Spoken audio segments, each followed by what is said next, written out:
Welcome to our broadcast. Wendy Wasserstein's long-awaited play, The Sisters Rosenzweig, has opened at Lincoln Center and will soon move to Broadway. For the stars, Jane Alexander, Robert Klein, Madeline Kahn, and Christine Estabrook join us. But first, we begin with one of America's finest independent filmmakers, John Sayles' first feature, The Return of the Secaucus Seven, won him the Best Screenplay Award from the LA Film Critics, as well as national acclaim. He's also an award-winning fiction writer. His latest film is Passion Fish, and we're pleased to have him here. Welcome. Good to see you again. Tell me about Passion Fish, because Mary was here. She plays, what's the kid? May Alice. You have thought about this idea. Oh, set it up for me. What's the basic idea? Yeah, it's about a woman who's become a soap opera star in New York. She's hit by a taxi after getting her legs waxed on the Upper West Side, gets a spinal cord injury and is in a wheelchair, paralyzed. She goes back to her childhood home, which she swore she would never go back to except in a pine box, and in southwestern Louisiana, and basically has decided to drink herself to death and crawl in a hole and die, and goes through a series of caretakers from hell, and finally gets a woman played by Alfre Woodard who won't quit. And it's about the way that they kind of... The bond that takes place and how they sort of are interdependent, dependent on each other. Yeah, almost accidentally force each other back into life. Yeah. And in fact, I don't know, I don't want to give too much of the film away, but she has a chance to leave and doesn't because of some relationship there. What I referred to was the notion, this idea has been sort of percolating there for you for a long time, since you worked in a hospital? Yeah, I worked in hospitals and nursing homes probably 15, 20 years ago as an orderly. And I was always fascinated by this relationship between caretakers and patients. It's a funny relationship. You spend as much time together as married people, maybe more. You may have nothing in common. And it's also a power relationship in that one person has power because they're physically able, and the other one gets to sign the checks. Right. And whenever you have a power relationship like that, where one person's on top for a couple hours and then the other may be on top, the two have to watch each other a little more carefully. Yeah. And then you yourself, had a back injury or something? Yeah, I have degenerative discs. And you went into the hospital and you got more insight about... I was getting therapy at the hospital for special surgery here in New York. And I was at this kind of parking lot for people waiting for their x-rays, and started, every time I'd be there, seeing other people being pushed by a caretaker around in their chairs, and people were kind of cranky with each other because they were waiting for a long time. And it just kind of refreshed it in my mind. If that's right, I wanted to do something with that. Some are saying it's a different film for you. Some even said, I don't know what this means. It is a film for people who don't like John Sayles films, whatever that means. You've read that probably. Is it a takeoff for you? Is it a different film for you? No, I'd say that in the movies, I've done 8 movies now, and a couple of them are more personal rather than social. So this is a movie that's less of an ensemble piece than something like City of Hope or 8 Men Out. It's more about 2 people. There are people who visit and who tell you about their lives in their community, but it's mostly about their personal decisions. Yeah, but in a sense, you could also argue or make the point that at 8 Men Out, about the Black Sox scandal, made one about unions and about a certain town and a certain place, and even Secaucus 7 as an ensemble kind of thing here. This is a play in which really there's no political idea as much as it is a personal... Yeah, I think there are social things in it, but it finally comes back to, I think, something everybody can relate to, which is at some point in your life you realize this just isn't going to happen for me. These are women who are turning 40. They're at a point in their lives when, if a certain thing hasn't happened for you, it may be a family, it may be a career. There are some limits, and what do you do when you hit that limit and you're not going to get it? How do you come to grips with it? Right. If you're 40 years old and you're not a starting forward for the Knicks, it's not going to happen. Right? If you're 30 and I've you're learned not to live with that. Right. Was that what dreams did you have for yourself that you now realize are not going to happen? Sports ones when I was a kid. Yeah. I wanted to be a center fielder for the Pittsburgh Pirates. And when did you realize that this is I think unlikely to happen? It was about high school when I realized that I was actually fairly good, but I wasn't that much better than even these high school guys, and the competition just kept getting better every year. Yeah, you weren't hitting 400. Right, right. I was hitting, you know, And for no power. Was it a letdown for you? Did you? It was just kind of reality testing. Yeah. And I think the further you go down the path, the tougher it is. I know people who really could have played Major League ball, but they tore their knee up. That's a tougher one, you know, or they had that tough decision. But then there are also these people who, and the Pete Rose may be an example, although I don't want to overemphasize it, of limited, and he gets angry at you if you make this point, that he became the athlete he was because he was hustle and because he gave more than everybody else, because he wants to believe he had as much talent. And if you get as many hits as he did, I think you could make the point. Nevertheless, there are people who achieve superstardom mainly because they work harder than others, not as much talent. Right. And you wonder, they're obsessive about it. They're obsessive about it. And you wonder about those people, whether they could have, that there were other people who dropped out, but who could have made it simply because they gave up too soon. Or didn't believe in themselves or whatever. Yeah. But I think it's interesting to see what people do next when they hit that wall, how they find a way around it, whatever it is. And some people don't. Some people do get bitter. Some people do give up. But then there are those other people who find some way around it and back into life. And what is it they do? Give me some sense of how people come to grips with that. Because this is a central theme of life, is how do you come to grips with your expectations for your life? Well, there's a central metaphor in Passion Fish. She is an actress, and she has these actresses who visit her. And one of them tells a long, detailed story about the fact that she only had this one part in a movie, and it was in this really stupid science fiction movie, and she only had one line in it, and it was really stupid and embarrassing to say. That's the life of most actors that I know. You come out of college, you've been doing Lear, you've been doing Arthur Miller, you've been doing all these kind of classic parts, and then within 2 years of waiting tables, you're happy to get an Alpo commercial. Right. So you're thrilled when you get on Love Boat and you're telling all your friends who used to scoff at the people who worked in Love Boat, well, my agent says it's a good job. And you're lucky because you even have an agent. Well, like, you know, that metaphor is for what happens to most people, which is you didn't get to play Lear finally. But this woman, this actress that Nancy Mehdi plays, is still a professional. She does her best job with that stupid line in that stupid part. May Alice didn't want to be a soap opera actress. She had her sights set on something else, but she ended up being a very good soap actress. So what I think people do is they make the best of it could be somebody who has a child who's physically handicapped. They had dreams that their kid was going to be an All-American for Purdue. The people who really beat that say, that's not who I had for a son, but this is my son and I love him, and we're going to make something of this. And I'm going to find the best and the joy that there is in this. Exactly. And that relationship will give me a new definition of what can happen. Your life would seem to be, though, an evolving life in which you have met no ceiling. Forget the Pittsburgh Pirates for a second, but think about somebody who's a writer. I mean, you were up for awards early on as a writer, the O. Henry and other things. I mean, you may have even had a national book nomination early on. And then you got the Genius Award from MacArthur for filmmaking and other talents they saw. Do you see any ceiling at all? I mean, when you look at what you...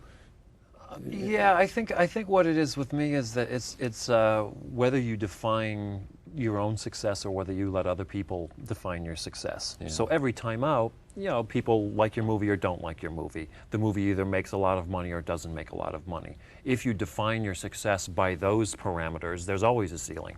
If you define your own success, which for me is just getting to make these things, it's such a triumph for us to even finish a movie, get it financed, that becomes because you don't go the success. studio route, you pretty much finance them Usually yourself. we don't, and for just the existence of these movies is a success.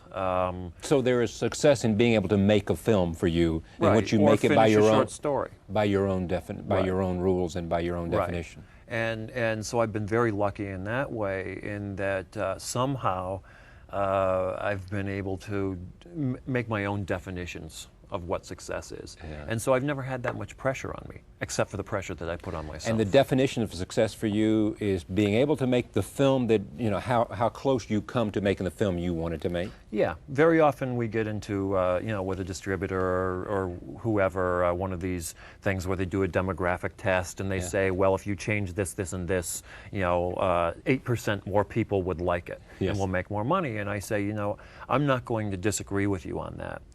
but it's not the story I want to tell. It sounds like me too. Yeah, Yeah. I mean that's a whole sense. And once that's finally something they can argue with. You know, I'm not going to argue with their demographic research, but they can't argue with that isn't the story you want to tell. Well, there was one time you went out to Hollywood to make, what was it, One Baby? What was Baby it? It's You. Baby It's You. And you basically, they said, look, you got to do this or else we're not going to go through with the film or something to that effect. Right. And you said, unless you do it this way, then I'm going to take my name off it and take this film and do whatever you want to, shove it wherever you want to. Yeah, well, it wasn't a nice situation. It really was the old famous creative differences. This was gridlock creative difference. Yeah, and finally it ended up being the movie I wanted it to be, and they didn't kind of kill themselves releasing it. We were just talking about how few people got to see it. But what that taught me was to stay out of those kind of situations, to really go in with everybody's eyes open, both the financiers and my eyes. Okay, so here comes Mr. Studio executive, and he said, Sayles, I love Passion Fish. You do character, you do dialogue. And this is what some of them are saying. There was subtlety here. I saw skills I hadn't seen before with your stuff.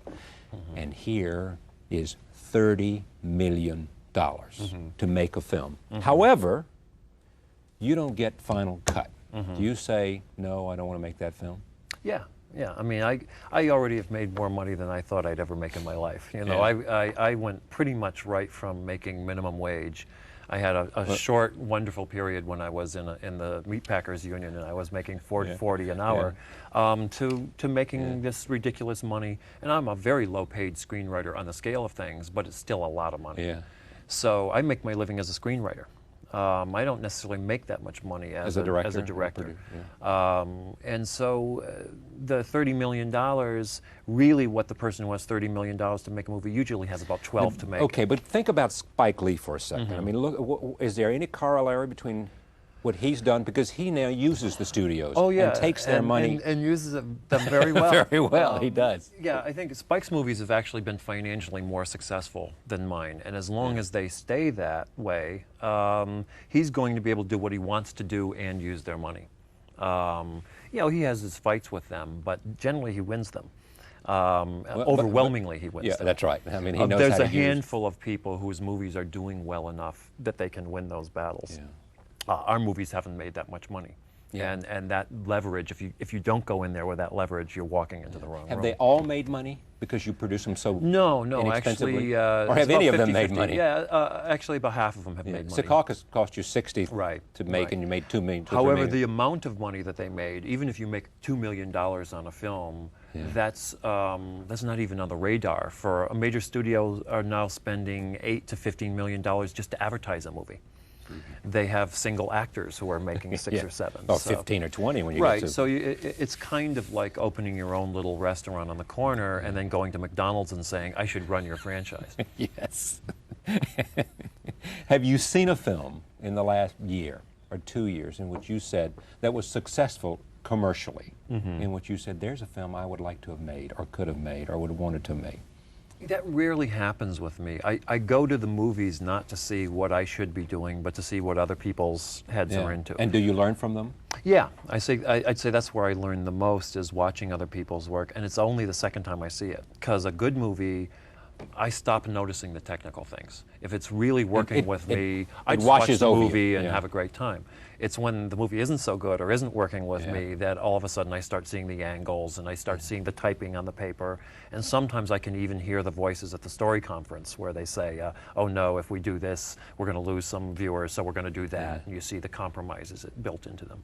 But a good movie, I'll just go with the flow, and then I'll say, geez, I should go back and see that again to see how they did that. Yeah. Do you, you always write your own? Yeah. You know, you have never directed a film? Only the Bruce Springsteen videos, you know, which are stories. You know, those are song stories, and that was interesting to work on somebody else's story. But the features have been all my own scripts. Do you think of yourself more, I assume you do, more as a writer than you do as a director? I actually think of myself as a storyteller. And when I make a movie, the screenplay is a first draft, the directing is a second draft, and the editing is a third draft. And I would no longer give up control of any one of those 3 stages, as I would write 2 drafts of a novel and hand it over to somebody and say, you finish it, and, you know, do some marketing. But what happens when an actor comes up to you and says, listen, Mr. Director, you don't understand what the screenwriter meant? Or I do have an alternative interpretation of what I think the screenwriter meant. Well, usually because I am the screenwriter, I have an advantage, but I usually listen. That's my point. And would you change? I have changed, in every movie I've changed 1 or 2 lines. 1 or 2? Yeah, and it's usually actually not something of meaning. It may just be hard to say. You know, it may just be a tongue twister. If I rephrase it, it's easier to say.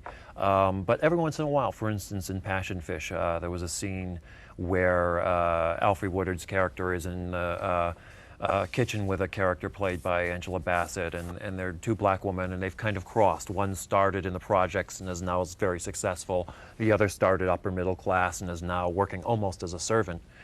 And there's a line where Alfre was supposed to say, when she hears the other one was from the projects, oh, that's a long way up.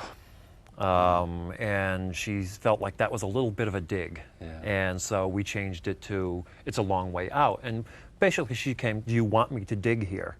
I think, you know, as a black woman, you know, having been in a lot of these conversations from people from different backgrounds, that's a dig. Is that what you want? So it wasn't change the line, it was, tell me what this is about. Said, do you want me to dig, meaning do you want me to go inside my own experience? No, do you want me to dig at her? Oh, I got you. Is this an insult or a little bit of a veiled insult? And I said, not at all. And then she says, well, maybe we should think about the line. And then I could change it. When I write, I've written, you know, parts for Hispanic characters, and I always ask them to Puerto Ricanize the Spanish, or, you know, because I can write in Spanish, but very, very simple textbook Spanish, and I'll ask them to give it some flavor of whoever their character is. So I do rely on the actors to a certain point. The actor who I've let ad-lib the most was Joe Morton in Brother from Another Planet. You know, he didn't have any lines. Reading poetry, and he was wonderful. But I really relied on him. You know, he really was a partner in that movie in an important way. This is a film in which you are writing dialogue and character of 2 women. Is it different? Is it hard? I mean, people might ask, how does John Sayles put himself into the head and soul of women going through an important crisis? Yeah, I think as with any character you write, the most important thing is to shut up and listen. That's the first step of any writing. Listen to what? Listening to people talking. You know, watch them, watch how they react to each other. Certainly if you haven't been around the people you're writing about, it's more difficult to do. Over half the people in the world are women. It's not like you can't find one when you need one.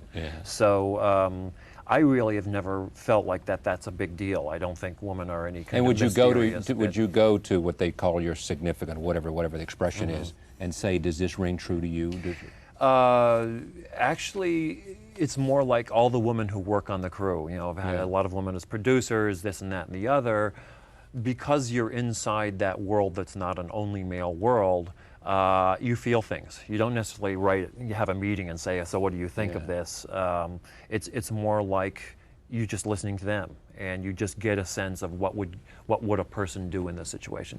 I think finally, though, all the things that I've written is more about not what's exotic about people of any different kind of race, sex, class, age, but what's in common with them, what emotions that we share. And if you start with that, and you start thinking about, well, I'm thinking about emotions here, and just because this person's from Uruguay, that doesn't mean that they think in a totally, totally different way. And this could have been a play about this could have been a film about 2 men and would have had all the same dynamics? The dynamics change slightly. I think people reveal things in different ways depending on their age, their class. You know, everything in this movie affects it. Race affects it. The fact that both the women are upper middle class, spoiled only children, affects who they are. But sex is only one of the many things between them. Why did you choose Louisiana? Well, they go back to Louisiana, the Bayou country, and you've got Cajuns and food, and you can smell the place. And it's first of all, it's very photogenic, which never hurts. I wanted Mary McDonnell's character to be from a place that definitely wasn't New York City. She's gotten to be kind of a hard, abrasive, defensive New Yorker just to survive, for good reason. But I wanted her to go back to a place where that kind of behavior all of a sudden sticks out and is inappropriate. I also wanted it to be a place that has, as much as it's come into the 20th century in every other ways, has retained a unique culture. And Southwest Louisiana, which is Acadiana, definitely has retained that. You still hear French on the commercials and on the jukebox. The food has its own feeling. The music has its own feeling. And there's also an interpersonal feeling there that's very different than big city life, especially. So? I'd say that it is more personal. If May Ellis wanted to lock herself up in her apartment in the Upper East Side and drink herself to death, she could do a pretty good job of it. In Louisiana, the minute people knew she was back in her house, if they didn't see her for 2 weeks and didn't hear anything about her, somebody would knock on the door and see if she was okay. Yeah. She'd have to at least confront another human being. Yeah. That's almost like small town America. I'm not sure that's unique to Louisiana. It really is unique to small town. People know each other's business. Yeah, in Louisiana, I've never seen a place where on Sunday or Saturday you go around and you not only see guys out fishing, they're there with their wife and their kids. Yeah. You go to a Cajun, nightclub and it's a restaurant and there's music there and there's people dancing and their kids are there as well. The link between families doesn't break as easily as it does in some other places. There's no generational split off. Which can be suffocating for some people, and she's one of them. How about the mosquitoes? Run into any mosquitoes down there? Yeah, we toward the end of the day, we always remembered we're shooting in a swamp. That's where mosquitoes breed. And we put on bright lights so they know where to find us. So they could come in and say, hey, it was pretty serious. Put me in this film. We had mosquito netting over the actors, and I'd say action, and somebody'd whip it off. And they were good troopers about it. They acted their scene, and the minute I said cut, there was a lot of, this kind of thing. Let me take a look. This is a clip from Passion Fish with Mary McDowell, who was here, and Alfie Woodard. Here it is, directed by John Sayles. Where's the music? What's the music from? That was Jimmy McDonald's group, Lou Garou, which is a New York Zydeco band with a lot of guys from Lafayette. And he's actually the guy who brought us down there originally and introduced us to the people in the Zydeco world and the Cajun world. And we shot at his father's house. And there's a bunch of good music in it. Really the kind of state-of-the-art Zydeco people, John Delafosse and the Eunice Playboys, the Balfa brothers, the last of whom just died a couple months ago, who were the first Cajun recording artists. And it's interesting because that music is just now starting to have a wider influence, and you hear it in commercials and all that kind of stuff, but also in rock and roll and some other musics. You are no longer shooting Springsteen's music videos because Springsteen is not necessarily going to shoot a music video? Oh no, other people have done them since. That was a great experience. What did you do? Which one did you do? I did Born in the USA, I'm on Fire, and Glory Days, which was the fun part was getting to work with him, and the people around him were all very professional and very nice. The E Street Band and the rest of them. Yeah, and getting to cut to great music. Yeah. And the tough part was that we were doing a couple of them right when he was getting married the first time, and there were helicopters overhead, and we had radio stations reporting where our caravan was, and and I'm not used to having to make a movie and deal with that whole huge celebrity thing. So did you select him, or did he select you? In a sense, it was kind of he was ready to make some videos, and we knew some people in common, and we had used some of his music in Baby It's You, so it was kind of he put out feelers to see if we were interested. Yeah, and you said, of course. Yeah, it was great. I'm a short story writer, and besides the rock and roll just being great, he's a really good writer, and that was fun working on somebody who's that good a writer. It can put a pretty big story. Did you go ahead in a 3-minute song? Did you like the last 2 albums? Yeah, I did. I think that when you look at the whole of anybody's work, there's going to be things that capture the imagination of everybody, and then there's going to, if knowing it from the inside like I do, you work through things. And even as you're doing it, this is going to be more popular, this is not going to be more popular, but this is a story I want to tell. I want to mention a couple of things before I go. We're almost out of time. The next film is about, it's about Ireland, set in Ireland, and it's about what? It's about a little girl whose baby brother has been lost at sea, and she hears he might be alive. In fact, he may have been raised by seals. And what's it called? It's called The Secret of Ronan Ish, which is basically Seal Island. Yeah. And it's almost for you a kind of black stallion in some sense? Yeah, I'd say so. It's just it's a good story, and I hope it's a movie that you know, you can bring your kids to, but if you don't have kids, you'd go anyway. Yeah. To know you from previous interviews, I know of your politics.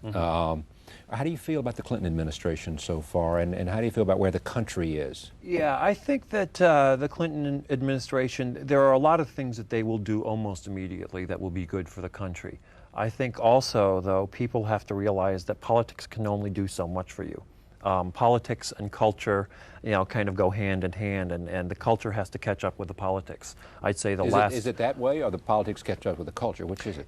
They get ahead of each other. So certainly the civil rights movement legally did certain things for African Americans in this country, but the culture didn't necessarily catch up with it everywhere.